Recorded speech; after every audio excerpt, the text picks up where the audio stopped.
नमस्कार, आप देख रहे हैं इंडिया वॉच और मैं हूं आपके साथ स्नेहा सिंह। वक्त हो गया है दिन भर की 5 बड़ी खबरों का, तो चलिए शुरुआत करते हैं बड़ी खबरों के साथ। केंद्रीय गृह मंत्री अमित शाह ने दार्जिलिंग के लोगों के लिए वीडियो संदेश जारी किया। उन्होंने कहा, इस बार जिस प्रकार से पूरे बंगाल में मैं घूमकर आज मालदा से आपको संबोधित कर रहा हूं, दार्जिलिंग वासियों, ये तय है कि इस बार बंगाल में भाजपा की सरकार बनेगी। हालांकि उन्होंने साफ तौर से बता दिया कि भाजपा की सरकार बनने के साथ ही घुसपैठ तो रुकेगा ही, गुंडा राज का अंत आएगा। जिस प्रकार से सिंडिकेट और माफियाओं का शासन है, इसका अंत भी आएगा। दार्जिलिंग की पहाड़ियों पर हजारों गोरखाओं पर गलत केस करके जो पुलिस राज स्थापित हुआ है, इसका भी अंत आएगा। गोरखा समस्या का समाधान भी निश्चित रूप से आएगा। बात कर रहा हूं। मेरी अगली सभा 21 अप्रैल को सुकना में करेंगे।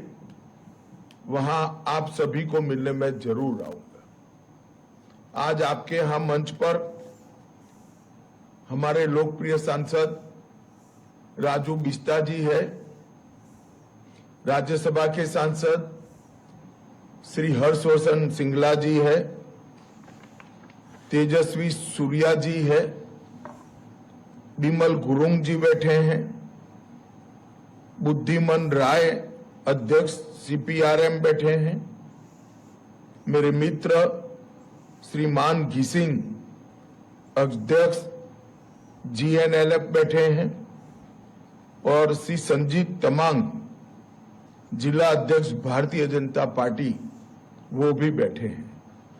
इनके साथ नोमान राय दार्जिलिंग के हमारे प्रत्याशी, कुर्सियोंग के प्रत्याशी श्री सोनम लामा और कलीपोंग के प्रत्याशी श्री भरत कुमार छेत्री भी बैठे हैं। मैं कोई लंबी बात करना नहीं चाहता। इस बार जिस प्रकार से पूरे बंगाल में मैं घूमकर आज मालदा से आपको संबोधित कर रहा हूं, दार्जिलिंग वासियों, ये तय है कि इस बार बंगाल में भारतीय जनता पार्टी की सरकार बनने जा रही है। भाजपा की सरकार बनने के साथ ही बंगाल में घुसपैठ तो रुकेगी ही, गुंडा राज का अंत तो आएगा ही। जिस प्रकार से सिंडिकेट और माफियाओं का शासन है, इसका अंत आएगा ही। दार्जिलिंग की पहाड़ियों पर हजारों गोरखाओं पर हजारों गलत केस कर पुलिस राज जो स्थापित किया है, इसका भी अंत आएगा। परंतु साथ साथ गोरखा समस्या का समाधान भी निश्चित रूप से आएगा। मैंने गोरखा समस्या के समाधान लाने का भारत के गृह मंत्री के नाते कई प्रयास किए।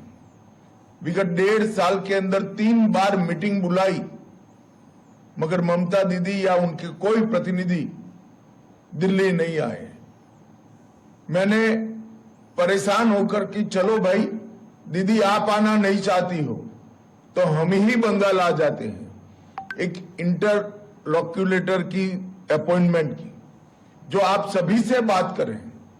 उन्होंने ममता जी के साथ और सरकार के साथ भी बात करने का प्रयास किया, मगर दिल्ली में ट्रैफिक जाम की समस्या को लेकर बड़ा अपडेट सामने आया। दिल्ली सरकार के मंत्री प्रवेश वर्मा ने कहा कि मुकरबा चौक पर लगने वाले भारी ट्रैफिक जाम को कम करने के लिए अहम कदम उठाए गए। मंत्री ने बताया कि इस इलाके में पैदल यात्रियों की सुविधा के लिए 3 अंडरपास टनल बनाए गए, जिनसे लोग सुरक्षित तरीके से सड़क पार कर सकेंगे। उन्होंने जानकारी दी कि इस परियोजना का करीब 98% काम पूरा हो चुका है। हम यहाँ पे मुकरबा चौक पे हैं और यहाँ पर बार बार एक बहुत बड़ा जाम ऊपर के रास्ते में लगा रहता है। तो इसको पूरा डीकंजेशन करने के लिए यहाँ पे हमारे डिपार्टमेंट ने 3 यहाँ पे टनल बनाए हैं। टनल है जहाँ से 2 व्हीलर और जो लोग यहाँ से पैदल यात्री होंगे वो यहाँ से गुजर सकते हैं, और इसके आगे में बड़ी ट्रेन है, यहाँ से 4 व्हीलर जा सकते हैं। तो ये बड़ी ट्रेन हमारी 2 ट्रेन, एक तो भी स्टार्ट करते हैं, दूसरा आगे एक यहाँ से फ्लाईओवर एलिवेटेड रोड और उसको पाटली से मिला, ताकि पूरे एरिया को हम अपने डीकंजेस्ट कर सकें। तो अभी इसका 98% काम पूरा हो चुका है। अभी खाली फिनिशिंग का काम चल रहा है और जैसे हमारे मुख्यमंत्री जी इसका डेट देंगे उद्घाटन का, तब इसका बहुत ही जल्दी इसी महीने में हमारा प्लान है उद्घाटन करने का और यहाँ से ट्रैफिक का आवागमन वो शुरू हो जाएगा। हजारों गाड़ियाँ यहाँ से निकलेंगी तो ऊपर भी उसको बहुत बड़ी राहत मिलेगी। तो दिल्ली में ऐसी बहुत सारी स्टडी चल रही है कि जहाँ पे भी अभी जाम लगा रहता है उसके लिए हमारी ट्रैफिक स्टडी चल रही है और उन सारे पॉइंटों पर हमारा काम जारी है।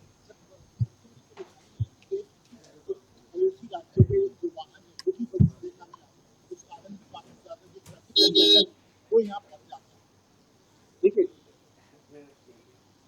जो हमने इसके पीछे यूरिया 2 बनाई उससे बहुत बड़ा जो हरियाणा से राजस्थान से ट्रैफिक आता था वो आज वो रोड बनने से उसकी वजह से वो वहां से निकल जाता।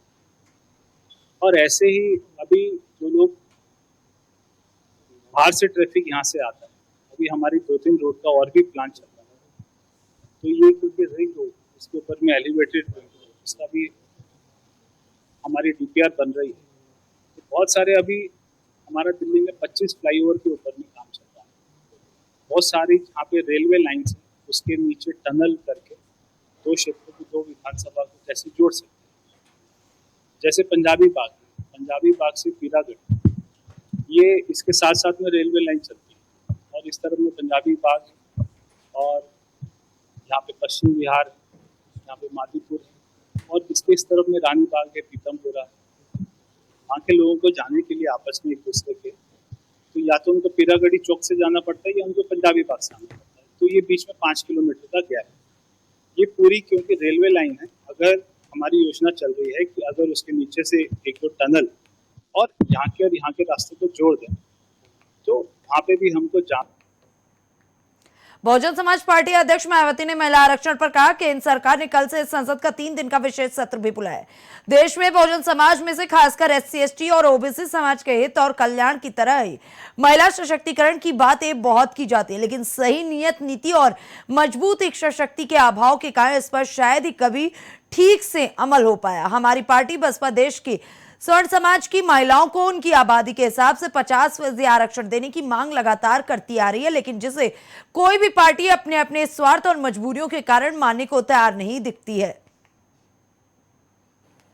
और अब जिस खास मकसद से आज मैंने मीडिया बंधुओं को बुलाया वो है महिला आरक्षण का अति महत्वपूर्ण मामला, जिसके लिए केंद्र सरकार ने कल से संसद का 3 दिन का विशेष सत्र भी बुलाया हुआ है।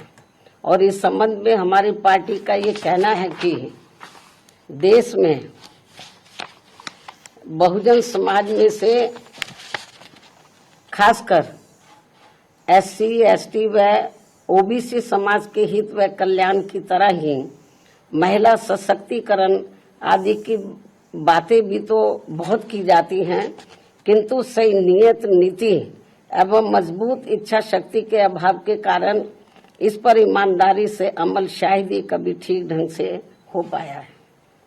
इसी का नतीजा है कि कमजोर वर्गों के लोगों की तरह ही महिलाओं के विरुद्ध भी जुल्म, जाति एवं शोषण, अत्याचार आदि की जघन्य घटनाएं आज भी सही से रुकने का नाम नहीं ले रही।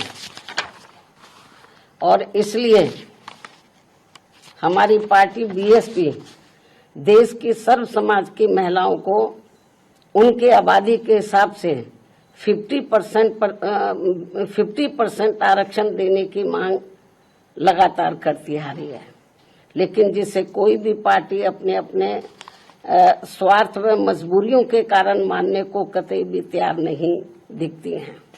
वैसे भी भला हो परम पूज्य बाबा साहब डॉक्टर भीमराव अम्बेडकर का, जिन्होंने देश की महिलाओं को पुरुषों के समान बराबरी वाला एक व्यक्ति, एक वोट का यह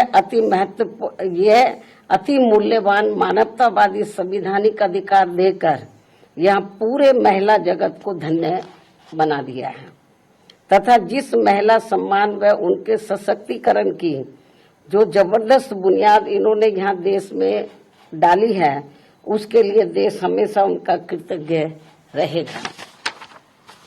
और अब ऐसे में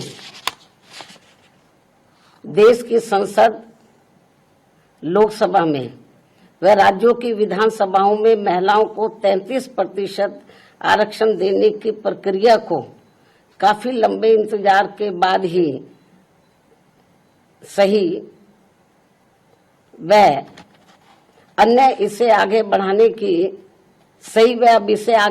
की कार्रवाई का हमारी पार्टी स्वागत करती है। हालांकि बहुत डिले है, फिर भी हमारी पार्टी इसका, चाहे वो डिले भी हो गया, फिर भी इसका वेलकम करती है, स्वागत करती है। वास्तव में महिला आरक्षण की असली हकदार शोषित व उपेक्षित वर्गों में भी खासकर बिहार के मुख्यमंत्री सम्राट चौधरी के शपथ पर असम के मुख्यमंत्री हिमंत बिश्वा शर्मा ने कहा, ये हमारे गठबंधन की सरकार थी और गठबंधन की सरकार ही रहेगी। भाजपा का मुख्यमंत्री है, लेकिन सरकार भाजपा, जेडीयू और बाकी गठबंधन साथियों की है। मुझे नहीं लगता है कि इसे भाजपा सरकार बोलना सही है या एनडीए सरकार है और एनडीए सरकार ही रहेगी। परिसीमन के मुद्दे पर उन्होंने कहा, संसद में इस कानून पर पूरी चर्चा होगी। आपका जो भी सुझाव है संसद में बोल पाएंगे। मानना है कि ये हमारे गठबंधन का सरकार था और गठबंधन का सरकार ही रहेगा। बीजेपी का मुख्यमंत्री हुआ है, लेकिन सरकार बीजेपी, जनता दल यू और हमारा बाकी सारे गठबंधन का सरकार ही है। तो मेरा नहीं लगता है कि हमें इसको बीजेपी सरकार बोलना सही है, ये एनडीए का सरकार है। सब पार्लियामेंट में स्पेशल सेशन पास में वुमेन्स बिल और डिलिमिटेशन पे चर्चा होगा, कैसे देखते हैं? देखिए, कांग्रेस पार्टी का चिदम्बरम ने प्रेस कॉन्फ्रेंस करके बोला है तमिलनाडु वगैरह में ये लॉस होगा। देखिए, ये कानून पूरा एक कंसल्टेशन का आधार में बनाया गया है। संसद में पूरा डिबेट होगा। आपका जो भी सुझाव है आप संसद में बोल भी पाएगा और संसद में इसका ऊपर आप चर्चा भी कर सकते हो। लेकिन मूल जो बातें है कि हमारे माताओं के लिए, हमारा बहनों के लिए आरक्षण बहुत साल हो गया, लेकिन हम इस विषय में अभी तक एक निष्कर्ष जो कंक्लूजन तक अभी तक हम लोग नहीं पहुंचा। यही हमारे पास एक अच्छा मौका है कि ये विषय को कंक्लूड किया जाए, माता को आरक्षण दिया जाए, बहनों को आरक्षण दिया जाए। लेकिन किसको कितना मिलेगा, कम ज्यादा, इसके बारे में आप संसद में खोल के चर्चा कर सकता है, कोई इसमें आपत्ति नहीं है। कांग्रेस पार्टी बोला अभी क्यों आसाम इलेक्शन के पहले या बंगाल इलेक्शन के पहले क्यों? देखिए, हमारा तो वोटिंग हो ही गया है, ये तो चुनाव का वोटिंग हो गया है और अच्छा है कि आप अगर इसमें आप सपोर्ट करता है, कांग्रेस पार्टी को भी वोट मिलेगा माताओं का। तो ये तो कांग्रेस के लिए एक मौका है कि तमिलनाडु और बंगाल चुनाव का पहले ये बिल आया है, आप दिल खोल के इसको सपोर्ट कीजिए। आपको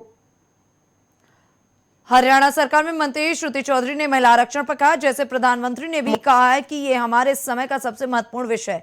विकसित भारत के संकल्प को लेकर तेजी से ये सभी ढांचे तैयार किए जा रहे हैं। मैं प्रधानमंत्री का धन्यवाद करती हूँ। बड़े और विकसित देशों ने भी ये कदम नहीं उठाया है, लेकिन भारत ये काम करने जा रहा है, जो बहुत बड़ी बात है।